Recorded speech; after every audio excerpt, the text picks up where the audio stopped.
2017 was a year to be cherished by MCC members and cricket lovers as Lord's Cricket Ground was host to a number of historic and record-breaking moments across all forms of the game. It was a year where England's women ruled the world in front of a full house at the home of cricket.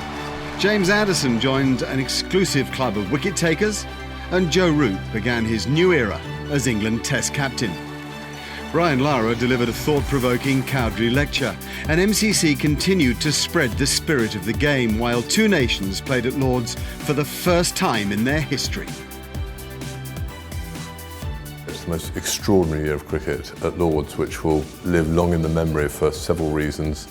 The Afghanistan game, the Women's World Cup final, two extraordinary test matches, the test match against the West Indies, which almost redefined what day-night test cricket was and is. It's been an amazing year. And it was Ireland's visit to Lord's where the international summer began in May. William Porterfield's side, who later in the summer would be granted test match status, made their Lord's debut in the second Royal London One Day International against England.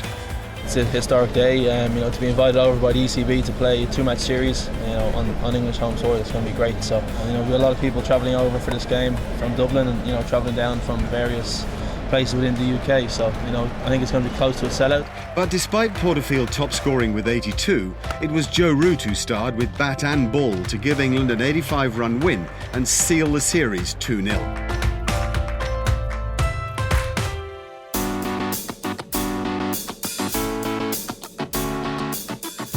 An emerging cricket nation, Germany, welcomed MCC this year for the first time since 2008. A 14-man tour party, captained by Ireland's Niall O'Brien, won 6 out of the 7 matches they played.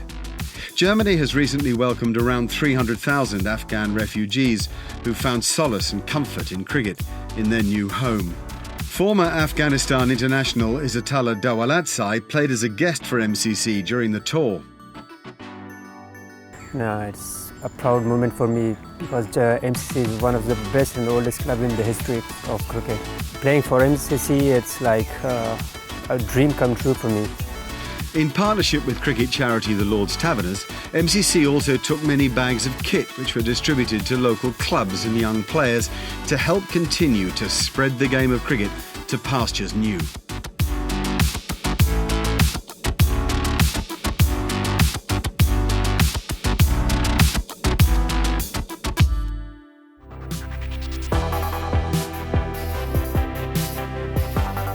Back on home soil, England concluded their ICC Champions Trophy preparations with a heavy defeat by South Africa at Lord's, but managed ultimately to still lift the series trophy.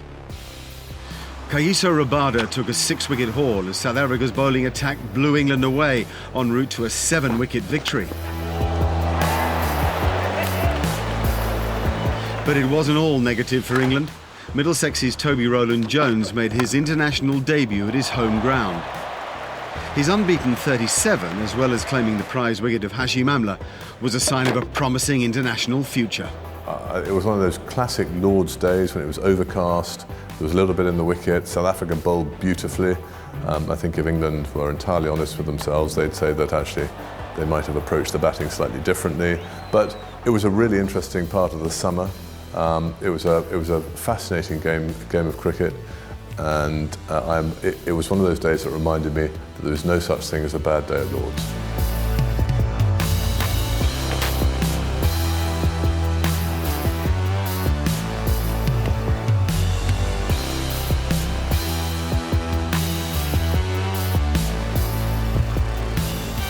In recent years, the Royal London One Day Cup final at Lord's has marked the end of the cricket season.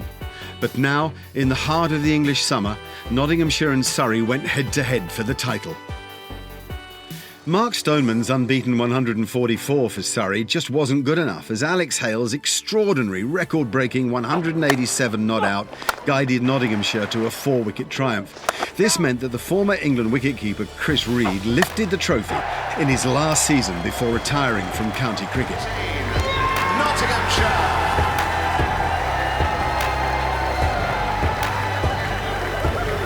A man who's been a really great servant to the MCC over the years, a brilliant servant to English cricket, hugely respected. One of that generation of cricketers like him and Foster from Essex who've really, earned the right to retire on their own terms. For Chris Reed to hold the trophy aloft here at Lord's, I think, reflecting on it, he found it a very emotional and very special day. Only a few weeks later, the history books were rewritten again at Lord's as the Guinness World Record for the largest cricket lesson at a single venue was broken.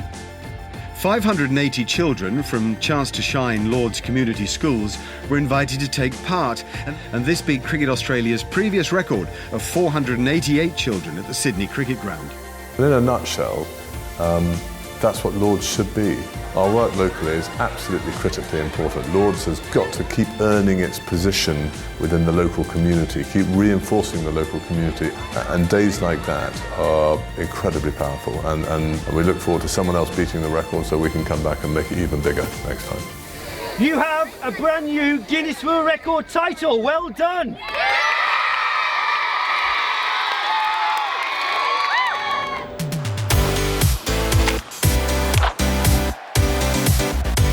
Joe Root started his Test captaincy as South Africa arrived at the home of cricket for the second time in the summer. And it was Root who led from the front with a first innings knock of 190 to put England in a dominant position. And he etched his name onto the famous honours board for the third time. Easy runs. Well played, young man. The fact that he led by example, and which is the major thing as a captain, is to lead by example and to get your teammates on board, and I think he did that in the perfect way. He was also joined on the board by Moeen Ali, whose 10 wickets in the match spun England to victory by 211 runs.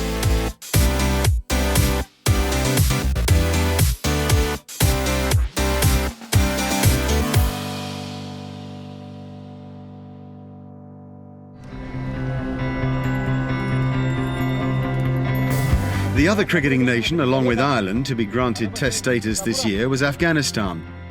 Their first ever trip to Lord's would top off a quite historic year. The match was played against a star-studded MCC lineup led by Brendan McCullum and watched online by a record 1.3 million people worldwide on the Lord's YouTube and Facebook channels. Yeah, it's always special when you're playing at Lord's. Memories are good. Last time I played here, so looking forward, just beautiful ground, beautiful, everything is good, so good to be here. So when Zadran opened the bowling, his run-up was about as long as I've ever seen at Lord's. I think Brendan McCullum thought he was playing in a sort of semi-serious, sort of fun game of cricket at Lord's. But as Zadran marked his run-up out and went further and further back, it became quite obvious that this is a warrior nation out to win at Lord's, and he pelted it. It was terrifying watching him run in. Lots flowing is in over the wicket, and Haynes McCullum has backed away, and he's been caught behind. Feathered edge, top edge, through to the keeper. McCullum has gone for 5. And when that first wicket fell, it's the only time I've ever been mildly relaxed about a pitch invasion. As sort of half a dozen Afghans with flags couldn't contain their excitement anymore and sprinted onto the pitch. It was a fantastic day. MCC President Matthew Fleming has worked closely with the charity Afghan Connection, and it was that partnership which helped bring this match to fruition. I've been to Afghanistan twice, once with the British government and once with Sarah Fain, who runs the Afghan Connection. And so I've seen the difference it makes to schools as far apart as Jalalabad and the Hindu Kush. I've seen what a remarkable country it is, and yet how deprived it is and how poor it is. And I've seen at first hand the difference that the MCC has made to young children's lives. And I know that there are members of that squad who've actually come through the MCC coaching camps. So it was an extraordinary day. Incredibly, unfortunately, a downpour of rain put an early end to a memorable day for Afghanistan.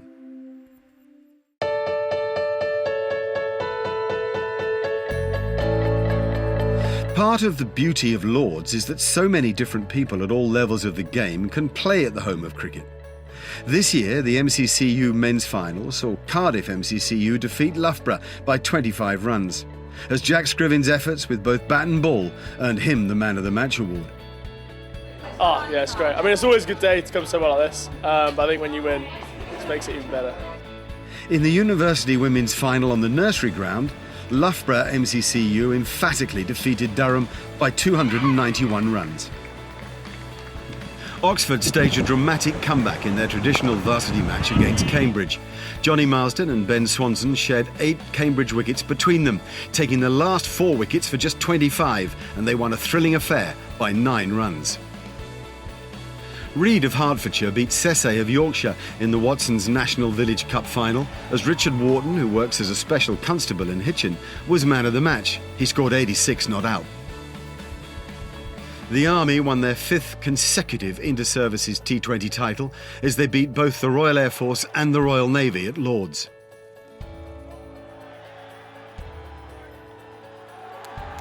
And for President Matthew Fleming, there was a special moment when he led out an MCC side to face the young cricketers. In a tight game, the young cricketers emerged as winners by 31 runs. I have several overriding memories of that day. Firstly, it was perishingly cold. Secondly, we had given the MCC young cricketers a dinner the previous night in the pavilion, and I may have said 1 or 2 things in my speech after dinner that might have riled 1 or 2 of the young cricketers unintentionally. It was a remarkable day.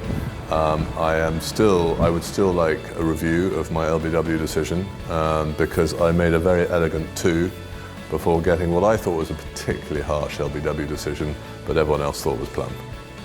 And in the regional T20 finals day, it was MCC London North who lifted the trophy.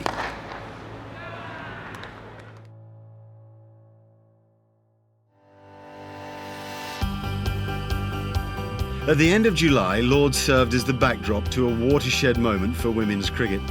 With an unprecedented 180 million people watching worldwide, Heather Knight captained her England side to a stunning fight back, and they took the final 7 wickets against India for just 28 runs to lift the ICC Women's World Cup in front of a sellout crowd.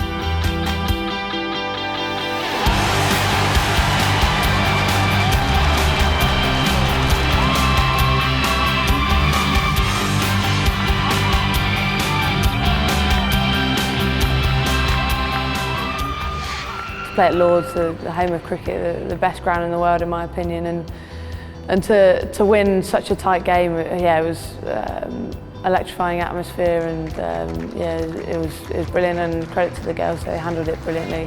What a game it was, and what a spectacle, and I think looking back when we're a little bit older, I think we'll just be delighted to be involved and obviously to lift that trophy.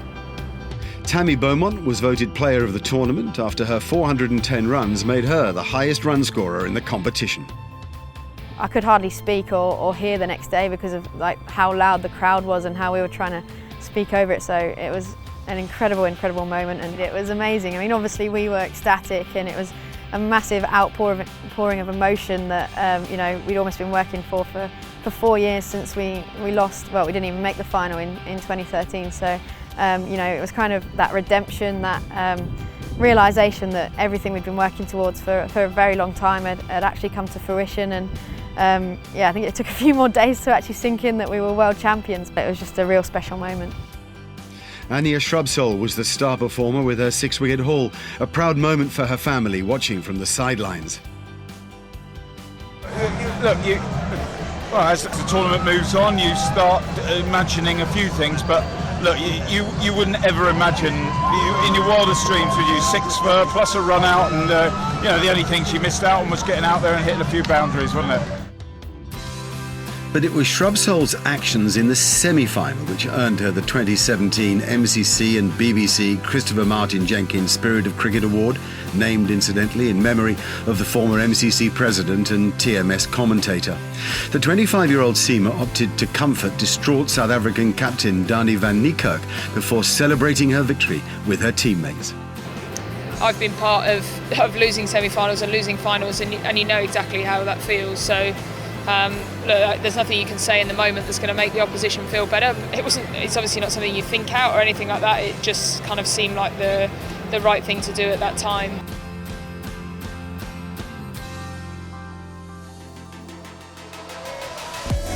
Lords continued to attract sell-out crowds in the NatWest T20 Blast to watch international stars such as Owen Morgan, Brendan McCullum, Stephen Finn and Tim Southey play the short form of the game for Middlesex. On the pitch, Middlesex enjoyed victory in 3 of their 4 games at Lords, including exciting finishes against Surrey and Sussex. Ball full toss, hit away hard, Stephen Finn is a hero! But ultimately and disappointingly, they failed to progress from the South Group. I think home ground advantage is good. It's key, and to do it in front of 25,000 or 27,000 people week in, week out is fantastic. In the long history of international cricket at Lords, a test match has never begun in September. This year, the autumnal setting at the home of cricket was the backdrop as England hosted the 3rd Investec Test against West Indies, with the series poised at 1 apiece. In the build-up to the game, West Indies legend Brian Lara delivered the MCC Spirit of Cricket Cowdrey lecture, where he spoke about his hopes of a revival in the Caribbean game. It took 127 years for one person to score 100 in each innings of a first-class match at Headingley Cricket Ground. That person, Shai Hope, a number 4 batsman for a West Indies team with an average of 18. What come May, I believe that the performance at Headingley serves as a tremendous template for West Indies cricket moving forward.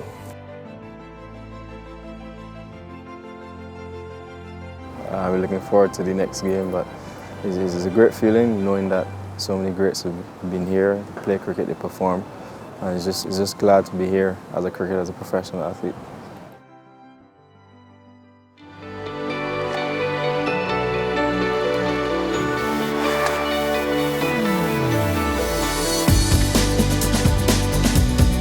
But the West Indies may have to wait for a full revival as England comfortably wrapped up the victory inside 3 days.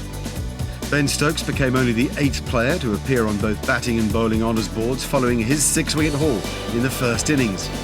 But the story of the Test was without doubt James Anderson, who took his 500th Test match wicket, only the 6th bowler in history to pull off that remarkable feat. And what a way to do it! 500 Test match wickets for Jimmy Anderson. The veteran England seamer also earned his place on the Lords honours board for the 5th time, taking 7 wickets in the 2nd innings. Yeah, look, he's obviously England's best bowler, and you know he's going to go down as one of the legends of the game. You know, he's one of 4 or 5 fast bowlers that have ever achieved 500 wickets. You know, it goes down with the history of this fantastic ground. There was also a special moment for Kemar Roach, who became the first West Indian since Fidel Edwards in 2009 to make the honours board at Lords. He had figures of 5 for 72. England eventually won by 9 wickets, meaning Joe Root finished his first home summer as Test captain with 2 series wins. A triumph, incidentally, that included victories in both games at Lords. Now England seek to retain the Ashes in Australia this winter. Yeah, nice to get 2 wins here. Most importantly, to get 2 series wins throughout the summer is really pleasing for me, and I think just shows where we're at as a side. We've played some great stuff throughout the whole summer, and hopefully that can continue moving forward.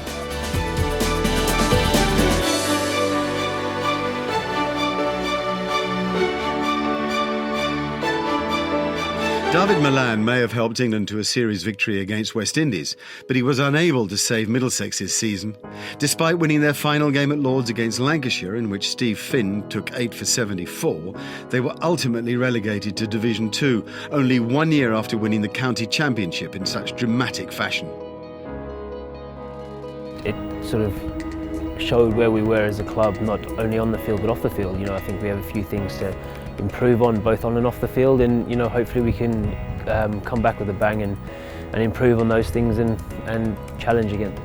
It has been clearly a challenging year for Middlesex. I imagine if you'd offered Middlesex the chance to be champions in 15-16 and relegated in 16-17, they'd probably still take the fact that they've been champions. And the Middlesex team will evolve.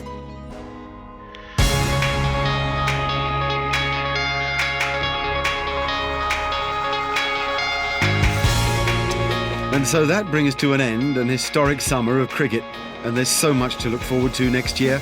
After facing Australia in the Ashes down under this winter, England will get the Test match summer underway at Lord's in May against Pakistan. Then India arrive to make their much anticipated return to the home of cricket for the first time in 4 years. They'll face England in a one-day international before coming back for a Test match. What an illustrious occasion that should be. Both of England's opponents claimed famous wins the last time they were at Lord's, so England are hoping to turn the tables in 2018.